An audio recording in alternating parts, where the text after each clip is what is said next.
નમસ્તે ખેડૂત મિત્રો, આજની કૃષિ માહિતી કે ઉનાળુ તલની અંદર એ સુકારાનો પ્રશ્ન ક્યાંય ને ક્યાંય જોવા મળી રહ્યો છે. અને બીજી સમસ્યા, તલની ઉપર રહેલા ફૂલોની સંખ્યા એ વધુ પ્રમાણમાં ખરવા માંડી છે. તો ખરતા ફૂલના સમાધાન માટે શું કરી શકીએ અને સુકારાના નિયંત્રણ માટે આપણે શું કરી શકીએ, આ બંને વિષય ઉપર આજે આપણે ચર્ચા કરીશું. તમે જોઈ રહ્યા છો એ ખેતીના દવાખાના યુટ્યુબ ચેનલ તથા ખેડૂત મોલ ધોરાજીમાં આપ સર્વે ખેડૂત મિત્રોનું હાર્દિક સ્વાગત છે. જો તમે અમારી યુટ્યુબ ચેનલ એ ખેતીના દવાખાના ઉપર નવા હોય તો તમે અમારી યુટ્યુબ ચેનલ ખેતીના દવાખાનાને સબસ્ક્રાઇબ કરો, જેથી કરીને અમારા દ્વારા મૂકવામાં આવતી ખેતીલક્ષી ઉપયોગી માહિતી એ આપ લોકો સુધી સરળતાથી અને વહેલી તકે અમે પહોંચાડી શકીએ એવી જ આશા સાથે. તો જે લોકોએ ઉનાળાની અંદર તલનું વાવેતર કરેલું છે અને એમાંય ખાસ કરીને જે લોકોને 60 દિવસની આસપાસના તલ થયા છે, એવા તલની અંદર સુકારો જોવા મળી રહ્યો છે. તો સુકારો આવવા પાછળના મુખ્ય 2-3 કારણો જવાબદાર છે.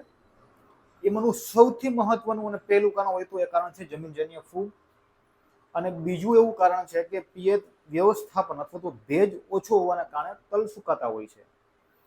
પરંતુ તમે તમારા ખેતરની અંદર સુકારાનું તમે અવલોકન કરો, જે પ્લાન્ટ સુકાય છે એ પ્લાન્ટને તમે ઉપાડી લ્યો, એમના થડ અને જમીનની સરફેસનો ભાગ જે હોય છે એ ભાગ કાળો પડતો જણાય, તો આ એ જમીનજન્ય ફૂગને કારણે સુકારો જોવા મળી રહ્યો છે.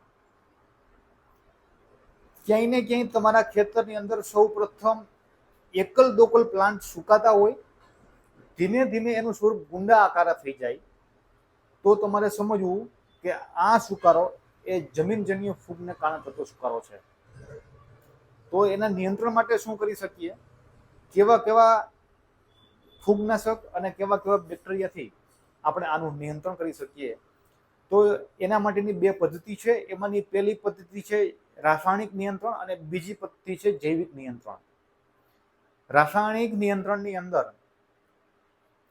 કાર્બેન્ડિઝમ અને મેન્કોજેબ 1 વીઘાની અંદર 200 થી 250 ગ્રામ, ટેબુકોનાઝોલ 25% WG 1 વીઘાની અંદર 200 થી 250 ગ્રામ, અથવા થાયોફેનેટ મિથાઇલ 1 વીઘાની અંદર 200 થી 250 ગ્રામ.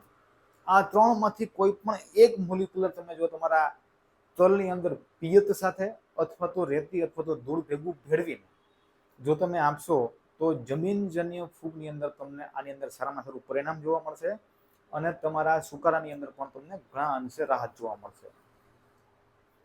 ત્યાર પછી જે લોકો જૈવિક નિયંત્રણ કરવા માંગે છે, એ લોકોએ ટ્રાઇકોડર્મા અને સુડોમોનાસ બેક્ટેરિયાનો ઉપયોગ કરી 1 વીઘાની અંદર 400 ગ્રામ અથવા તો 500 ગ્રામ અને 1 એકરની અંદર 1 કિલો લખે જો તમે જમીનની અંદર એપ્લાય કરશો, ગાયના છાણ ભેગા અથવા તો કોઈ પણ ઓર્ગેનિક મેટર ભેગા, તો પણ તમને એની અંદર સારામાં સારું પરિણામ જોવા મળે છે.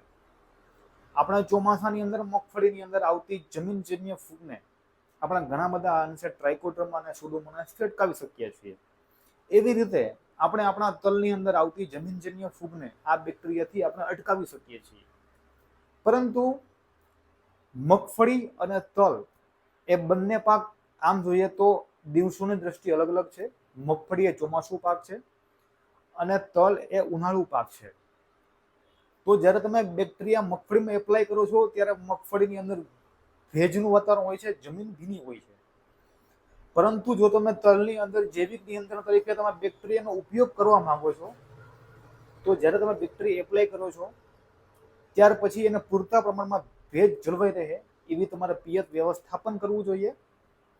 બને તો જ્યારે તાપમાન ઠંડક ભર્યું હોય ત્યારે તમારે બેક્ટેરિયા જમીનની અંદર આપવા જોઈએ અને બેક્ટેરિયા આપી દો ત્યાં પછી 6 થી 7 દિવસ સુધી જમીનની અંદર ભેજ જળવાઈ રહે એવી પિયત વ્યવસ્થાપન કરી અને ઉનાળાની અંદર બેક્ટેરિયાનો ઉપયોગ કરવો જોઈએ. આ એની સૌથી મહત્વની બાબત છે.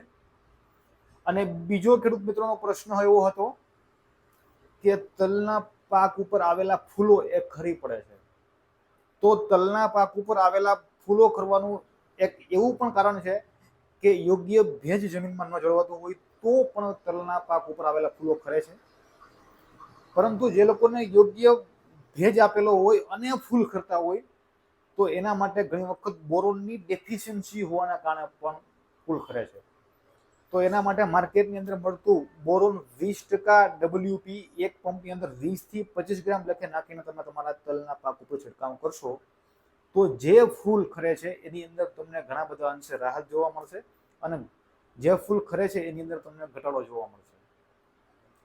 તો આ બંને ટ્રીટમેન્ટ તમે કરી ફૂલ કરતા હોય તો બોરોનની અને જમીનજન્ય સુકારો હોય તો ટ્રાઇકોડર્મા સુડોમોનાસ એ જૈવિક નિયંત્રણ માટે, રાસાયણિક નિયંત્રણ માટે કાર્બેન્ડિઝમ, મેન્કોજેબ, ટેબુકોનાઝોલ અથવા થાયોફેન મિથેલ આ ત્રણમાંથી કોઈ પણ એકનો ઉપયોગ કરી અને તમે તમારા તલના પાકને સુકારાથી અને ખરતા ફૂલથી રાહત મેળવી શકશો.